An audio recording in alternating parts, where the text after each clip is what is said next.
আমি বাংলাদেশ জাতীয়তাবাদী দলের একজন কর্মী। আমাদের নেতা শহীদ রাষ্ট্রপতি জিয়াউর রহমান বাংলাদেশের সংবিধানে প্রথমবারের মতো বিসমিল্লাহির রহমানির রহিম সংযোজন করেছিলেন। বহাল আছে, অনেকে এটা সরিয়ে দেওয়ার চেষ্টা করেছিল, পারে নাই। কিন্তু যেটা বহাল নাই, রাষ্ট্র পরিচালনার মূলনীতি হিসাবে আমরা যেটা সংযোজন করেছিলাম, শহীদ রাষ্ট্রপতি জিয়াউর রহমান মহান আল্লাহর উপর আস্থা এবং বিশ্বাস সংবিধানের প্রস্তাবনায় ছিল এবং রাষ্ট্র পরিচালনার মূলনীতিতে ছিল।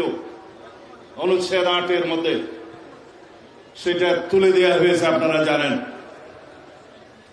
আপনারা কি চান সেটা আমরা পুনর্বহাল করি? আওয়াজ তো কম। আপনারা চান সেটা পুনর্বহাল হোক? ইনশাআল্লাহ সেটা আমরা পুনর্বহাল করব।